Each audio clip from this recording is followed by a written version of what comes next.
और हिमाचल तो ऐसी भूमि है, आज भी हिमाचल के अंदर प्रभाव जाकर के देखो, हमारे देवता लोग प्रत्यक्ष में नहीं आते।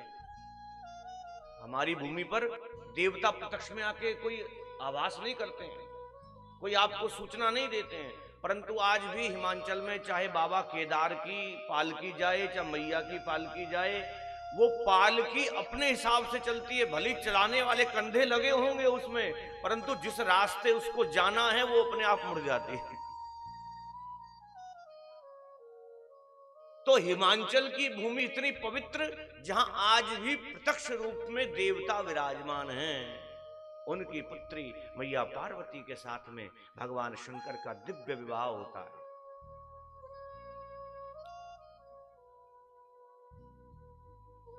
मैया पार्वती की विदाई हो रही थी। मैया मैना ने हृदय से लगा करके कहा, बेटी जीवन में एक बात ध्यान रखना, जन्म जन्म शिव पद अनुरागा। तुम्हारे लिए तुम्हारे पति से बढ़कर जीवन में कोई और दूसरा हो ही नहीं सकता है। कितनी सुंदर बात बताई। हम आज श्रृंगार कर रहे हैं, किस लिए? हम दुनिया को दिखाने के लिए श्रृंगार कर रहे हैं। घर में तो बड़े साधारण रूप से रहेंगे, परंतु जैसे ही बाहर निकलने का समय आए सारा श्रृंगार कर लेंगे, महाराज दुनिया देखेगी। अरे महाराज, ये श्रृंगार दुनिया को दिखाने के लिए नहीं है, ये श्रृंगार तो केवल और केवल आपके पति के लिए बताया गया है। हमने उल्टा कर दिया। जब बाहर जाएं तो सर्वस्व श्रृंगार धारण करेंगे, और घर में रहें तो महाराज ऐसे बनो। अच्छा, आप ये जितनी माताएं बैठी हैं, अलता कौन कौन लगाता है? आज भी नहीं लगाते हैं। अच्छा, आपने मैया दुर्गा मैया को फोटो देखी है कभी? लक्ष्मी जी की फोटो देखी है? किसी भी फोटो में देखना उनको अलता लगा होगा, मेहंदी लगी होगी, श्रृंगार होगा पूरा। क्यों? ये श्रृंगार जो है एक स्त्री के पतिव्रता होने का लक्षण है। इसलिए स्त्री को अपने 16 श्रृंगार धारण ही करने चाहिए, करने ही चाहिए। मैया मैना मैया पार्वती को बड़ा शुभ संदेश देती है और बहुत प्रकार का दान देकर के भगवान शंकर को विदा किया। भगवान शंकर पर कैलाश पर पहुंचे, बहुत समय तक भोग विलास करते हुए भगवान शंकर के यहाँ एक पुत्र की उत्पत्ति हुई।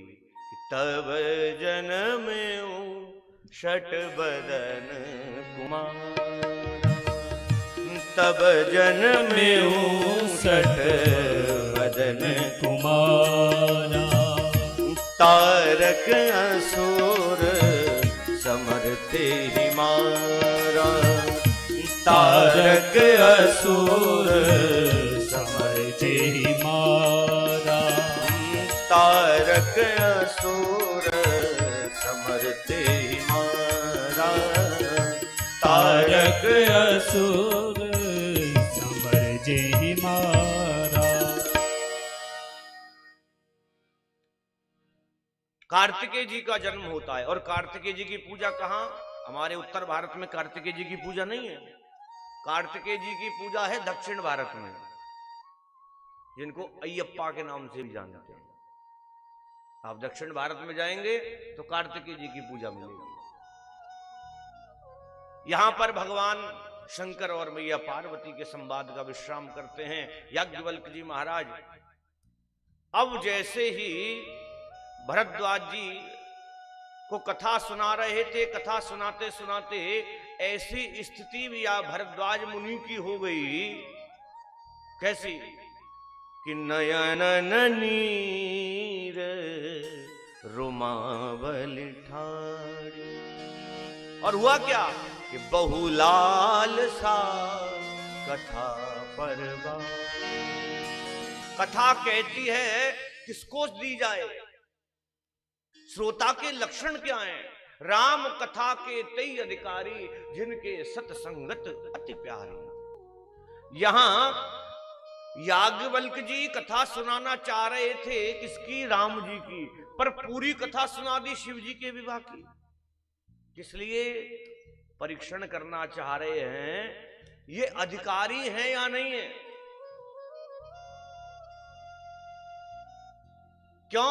अगर कोई अलग कथा सुनाऊंगा, अब मानो हम यहाँ अलग कथा सुनाने लगे, आप लोग टोक देंगे, महाराज क्या कर रहे हो, कथा तो विपरीत हो गई। परंतु भरद्वाज जी मौन होकर के उस पूरी शिव कथा का वर्णन सुना, भाई मैया पार्वती के साथ विवाह का संवाद सुना, सब सुना, और इतना आनंद आया भरद्वाज ऋषि को कि भगवान की कथा सुनकर के, शंकर भगवान की कथा सुनकर के गदगद हो गए, रोने लगे। रोमावली कहते हैं, रोम प्रसन्न खड़े हो गए शरीर की। शंभु चरित सोनी सरस सुहावा, शंभु चरित सोनी सरस सुहावा, भरद्वाज मुनि अति सुख पावा, भरद्वाज मुनि अति सुख पावा, बहु लालसा कथा पर बाढ़ी, बहु लालसा कथा पर बारी, नयन नीर रोमावली ठाड़ी, नयन नीर रोमावली ठाढ़ी, नयन नीर रोमावली। जैसे ही सुंदर कथा सुनाई, सरस कथा सुनाई, तो भरद्वाज जी एकदम गदगद हो गए। महाराज इतनी दिव्य कथा, सोचने लगे भरद्वाज जी, अगर ये शिव जी की कथा इतनी सुंदर सुना रहे हैं तो मेरे राम जी की कथा कितनी सुंदर सुनाएंगे। इस बात का अनुभव करके भरद्वाज जी एकदम रोने लगे। अब देखो भक्त के लक्षण भगवान ने बताए। राम जी लक्ष्मण जी से कह रहे हैं क्या कि मम गुण गावत पुलक शरीरा, मम गुण गावत पुलक शरीरा, गद गद गिरा नयन बनीरा, गद गद गिरा नयन बहलीरा। कहते हैं मम गुण गावत पुलक शरीरा। लक्ष्मण मेरे गुणों का जो गुणगान करे, जो श्रोता और वक्ता है, दोनों का शरीर जब पुलकित हो जाए, भगवान की कथा सुनते सुनते आपके मन में रोमांच उठने लग जाए।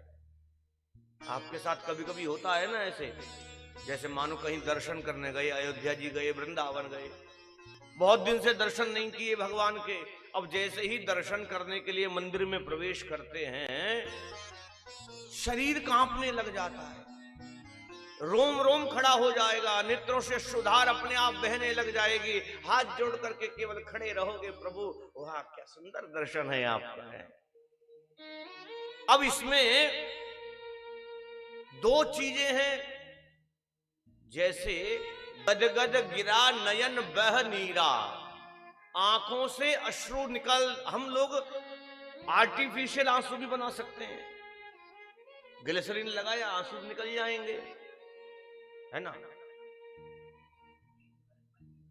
वाणी भी हो सकता है, ज्ञान नहीं हो तो उसके लिए कंपित हो जाए, भगवान का प्रभाव ना हो, अज्ञान के कारण वाणी भी गदगद जो हो सकती है, रुक सकती है, कुछ टेढ़ी मेढ़ी हो जाए। परंतु एक चीज है कि गद गद गिरा नयन बहनी, मम गुण गावत पुलक शरीरा। पुलक शरीरा का अर्थ क्या है? आपका जब शरीर पुलकित होता है, कब होता है? आपके रोम खड़े कब होते हैं? जब कोई बात यहां स्पर्श नहीं करे, जब कोई बात यहां स्पर्श करे तब आपके रोम खड़े होते हैं। आप कोई खुशी की खबर सुन लें जिसकी आपको अपेक्षा नहीं थी, खुशी सुनते ही आपका मन एकदम प्रसन्न हो जाएगा, रोम खड़े हो जाएंगे महाराज। या फिर आप ऐसी कोई बात सुन लें जो बड़ी अत्यंत दुखद है, जिसके कारण आप पीड़ा हो गई, तब भी आपकी रो।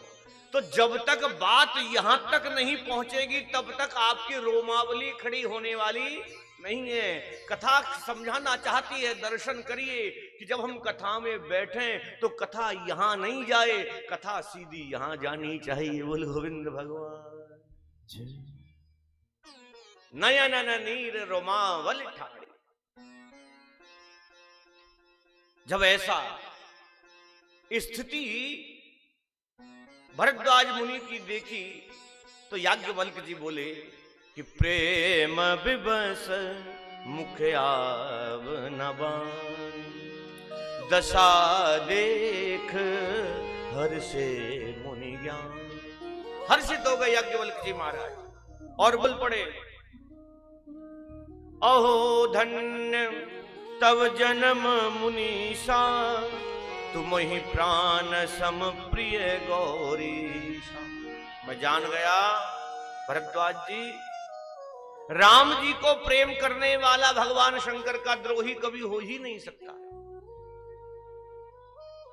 और आप भी ध्यान रखें, जो राम जी का सेवक बनना चाहते हैं, श्याम जी का सेवक बनना चाहते हैं, वो भगवान शंकर से बैर रख ही नहीं सकते। पहले आप भगवान शंकर की सेवा करोगे तब जाकर के राम जी की सेवा फलीभूत होगी। ये घटना हुई ना, राम जी ने रामेश्वरम में जाकर के लंका पर चढ़ाई करने से पहले लिंग की स्थापना करी। वहां पर वानरों ने बोला, प्रभु इनका नाम क्या है? राम जी बोले, भाई मेरे इष्ट हैं, तो इनका नाम है रामस्य ईश्वरः। जो राम के इष्ट हैं वही रामेश्वर हैं। इतना कहा तो इतने में भगवान शंकर प्रकट हो गए। कहा, नहीं नहीं नहीं नहीं प्रभु, उल्टा बोल रहे हो, ऐसे कैसे हो जाएगा? राम जी बोले, आप ही बता दो कैसे होना चाहिए। राम यस्य ईश्वरा, राम जिसके इष्ट हैं वही रामेश्वर हैं। तो राम कहते हैं शिव शिव शिव शिव, और शिव कहते हैं राम राम राम राम राम। इसी कारण से एक बार की घटना, देवताओं ने विष ले जाकर के भगवान भोलेनाथ को बोला। भगवान भोलेनाथ ने पूछा, क्या लाए हो? क्या महाराज, हम समुद्र मंथन कर रहे थे, समुद्र मंथन से पहला फल जो निकला है हमने सोचा घर के किसी वृद्ध को देना चाहिए। अच्छा, क्या लाए हो? कि महाराज हलाहल कालकूट विष है, जिसके तेज से पूरा संसार जलने लगा था। सोचा क्या किया जाए इसका। भगवान बोले, क्या करना है? देवता बोले, प्रभु इसको पी जाओ। मैया पार्वती खड़ी थी वहां पर। मैया बोली, पागल हो रहे हो, ये विष है, कोई पीने की चीज नहीं है। भगवान बोले, देख अगर जगत कल्याण की बात है तो जगत के कल्याण के लिए मैं विष पीना भी स्वीकार कर सकता हूं। भगवान ने अपने पात्र में डाला, विष का पान कर लिया, अंदर से आया रा, और मां का ढक्कन लगा करके भगवान बन गए नीलकंठ। बोले नीलकंठ महादेव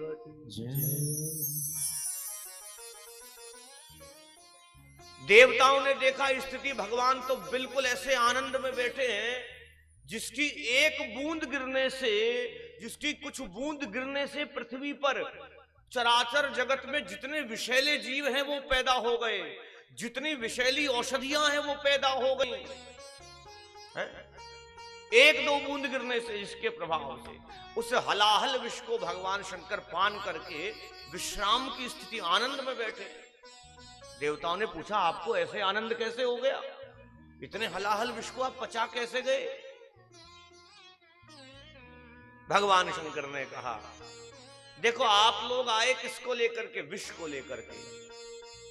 आपके पास था विष और मेरे पास था राम। आपके पास था विष और मेरे पास था राम।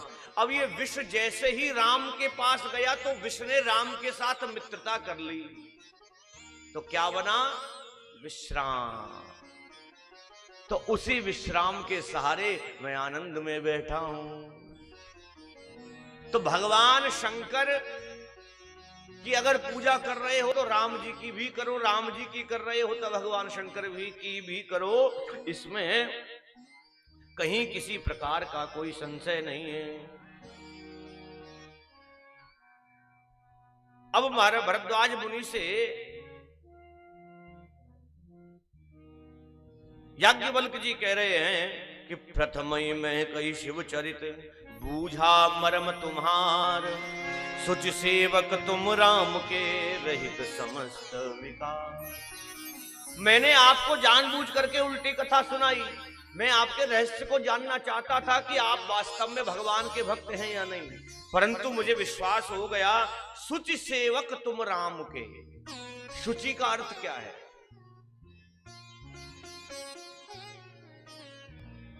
शुचि का अर्थ है जो अंदर से भी पवित्र हो और बाहर से भी पवित्र हो। हम लोग बाहर से तो बड़े पवित्र हैं, बढ़िया बढ़िया वस्त्र पहने हैं, सब कुछ अपना, परंतु अंदर से इतना मैल भरा है जिसकी कोई सीमा नहीं। बाहर से तो निर्मल बन गए पर अंदर से निर्मल नहीं बन पाए, सरलता नहीं आ पाई जीवन में।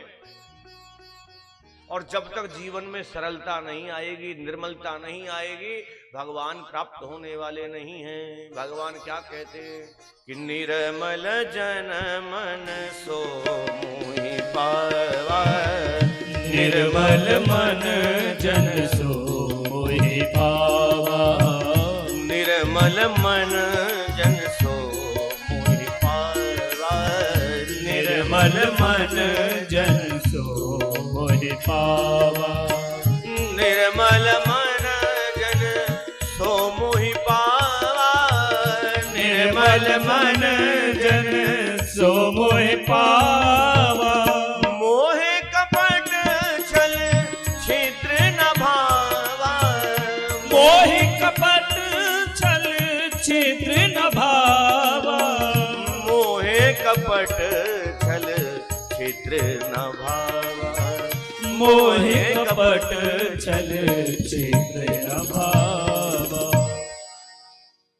निर्मल बन जाए, और निर्मल बनना इतनी सरल नहीं है। क्यों? क्योंकि हम सबके अंदर कहीं ना कहीं अवगुण भरे हैं। बाबा कहते हैं अहंकार अति दुखद डमरुआ, दंभ कपट पाखंड गहरुआ।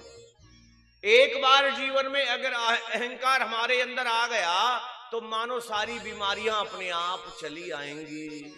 जैसे बॉडी में डायबिटीज हो जाए, है ना, शुगर हो जाए। अब शुगर जैसे जैसे बढ़ेगी तो आपको किस तरफ ले जाती है बीमारी? मल्टी ऑर्गन फेलियर की ओर, है ना। लीवर भी कम काम करने लगेगा, हार्ट भी कम काम करने लगेगा, किडनी भी कम काम करने लगेगी, पैरों में दर्द रहने लगेगा। मतलब सारे ऑर्गन्स को इफेक्ट कर देगी। उसी तरह ये अहंकार है, एक बार यहां घुस गया तो उसके बाद क्या आएगा? दंभ भी आ जाएगा, कपट भी आ जाएगा, पाखंड भी आ जाएगा, अभिमान भी आ जाएगा, अपने आप चले आए। निर्मल बने, और निर्मल बनने के लिए क्या करें? भगवान कहते हैं प्रविशति हृदय तेषाम छिन्दन्ते सर्व संशया। मैं जिसके हृदय में प्रवेश करता हूं, एक बार गलती से जिसके हृदय में प्रवेश कर जाऊं उसके मल समाप्त कर देता हूं, सारे अवगुणों को लात मार करके भगा देता हूं। एक दिन में नहीं होगा, पर एक दिन जरूर होगा। एक दिन में होने वाला नहीं है, पर एक दिन अवश्य होगा। एक व्यक्ति था, बड़ा भगवान का भक्त। अब उसका पुत्र जो है बड़ा नास्तिक।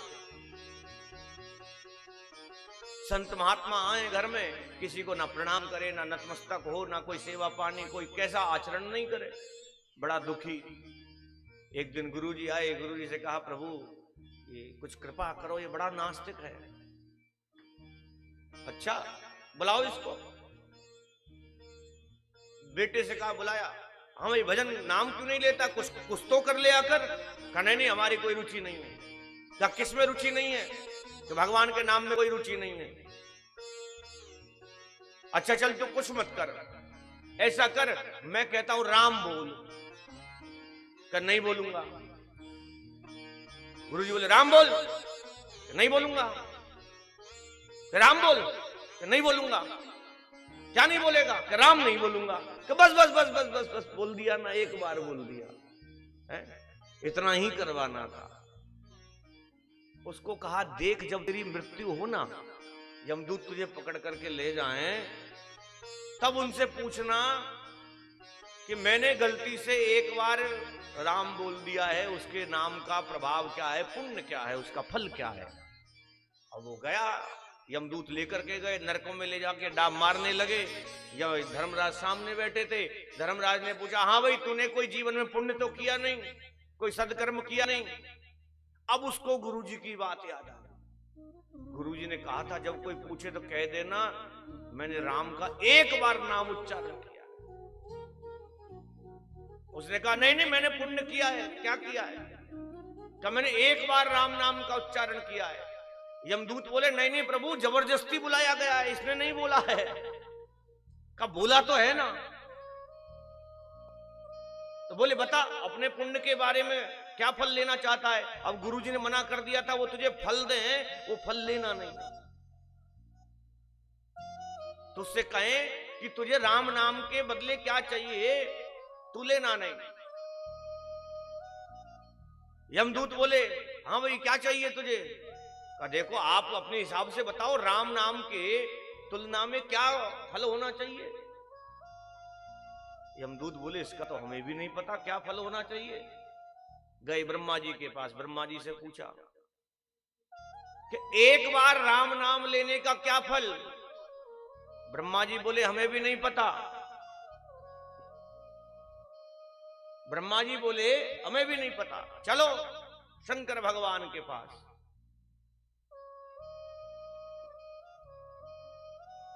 शंकर भगवान के पास गए। शंकर भगवान से बोले आप तो निरंतर राम राम राम राम रटते रहते हो, परंतु आप बताओ एक बार राम नाम लेने का फल क्या होना चाहिए। शंकर भगवान बोले हम रटते जरूर हैं, पर फल हमें आज तक हमने पूछा ही नहीं क्या होना चाहिए। हम तो भजन करते हैं बस, हमें भी नहीं पता। गए नारायण भगवान के पास। नारायण भगवान बैठे थे। नारायण भगवान से जाकर के कहा प्रभु एक बार राम नाम का फल क्या है। भगवान बोले कि राम न सकहीं नाम गुण गाए। कहा इसका फल तो मैं भी नहीं जानता हूं, मेरे भक्त निरंतर लेते रहते हैं, मैं उनकी मनोकामनाओं को पूर्ण करता रहता हूं, पर फल आज तक किसी को नहीं दिया।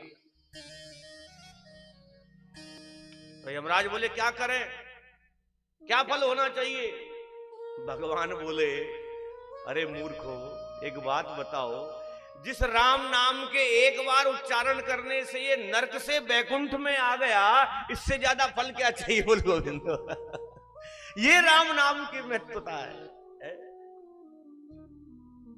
जीवन में सरल बना जाए, निर्मल बना जाए। जितने निर्मल आप बन जाएंगे उतनी जल्दी भगवान का आपको दर्शन हो जाएगा। प्रयास किया जाए निर्मल बन करके रहा जाए। आप जितने सरल बन जाएंगे, बुराई को छोड़ दें, कपट को छोड़ दें, चतुराई को छोड़ दें, और केवल जब भजन करेंगे तो भगवान कहेंगे प्यारे मैं तुझे स्वीकार करता हूं।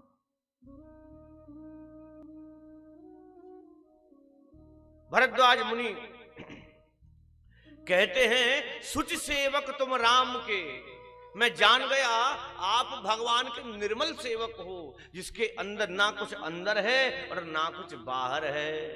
आप तो केवल भगवान की कथाओं का रसपान करने के लिए ही बने हो महाराज। तो बोले अब मैं आपको वो कथा सुनाऊंगा। पहले दिन की कथा कहां से कहां पहुंची। गोस्वामी तुलसीदास जी के माध्यम से पहुंची प्रयागराज, याज्ञवल्क्य जी के पास। अब याज्ञवल्क्य जी कह रहे हैं अब मैं आपको ले चलता हूं सीधा कहां, कैलाश पर्वत पर। और कैलाश पर्वत पर कौन विराजमान है? भगवान शंकर और मैया पार्वती। कैलाश पर्वत की शोभा, जहां निरंतर भगवान शंकर निवास करते हैं, वहां एक बट का वृक्ष है जो नित्य नूतन बना रहता है, कभी पतझड़ नहीं आती है, सदैव उस पर नवीन पत्र आते रहते हैं। बाबा कहते हैं कि परम रम्य गिरवर कैलाश, परम रम्य गिरवर कैलासु, परम रम्य गिरवर कैलासु, परम रम्य गिरवर कैलासु, सदा जहां शिव उमा निवासो, सदा जहाँ शिव उमा निवासु, तेहि गिर पर बट बिटप विशाला, तेहि गिर पर बट बिटप विशाला, नित नूतन सुंदर सब काला, नित नूतन सुंदर सब काला, निज कर डासी नागरी पुछाला, निज कर डासे नागरी पुछाला, बैठे ही शंभु सहज कृपाला, बैठे सहज शंभु कृपाला, बैठे ही सहज शंभु कृपाला, बैठे सहज शंभु कृपाला, परम रम्य गिरवर कैलासो, परम रम्य गिरवर गिरवर गिरवर गिरवर,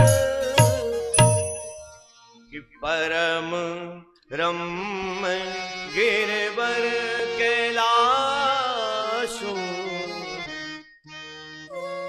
कैसा वृक्ष? बट का वृक्ष है। भगवान ने उस वृक्ष को देखा, बड़े आनंद में आ गए। वहां कैसे बैठे हैं, अपने हाथ से ही अपनी बागंबर को लाए, उस वृक्ष के नीचे बिछाया और भगवान बैठे सहज शंभु पाला। कैसे बैठे? सहज। अब सहज भाव में कैसे बैठा जाए? आप दुनिया में कैसे बैठे हैं कोई मतलब नहीं, परंतु आप अपने घर में आकर के कौन से भाव में बैठते हैं? सहज भाव। जैसे आप हैं वैसे ही होकर के बैठे। भगवान शंकर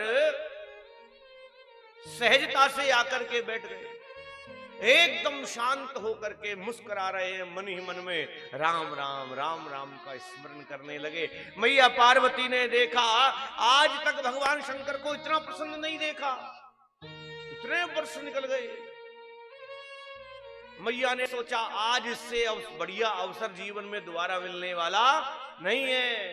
तुरंत मैया ने अवसर को पहचान करके कि पार्वती भल अवसर जानी, पार्वती भल अवसर जानी, गई शंभु पहिमात भवानी, गई शंभु पहिमात भवानी, जाने प्रिया आदर अति कीना, जाने प्रिया आदर अति कीना, जान प्रिया आदर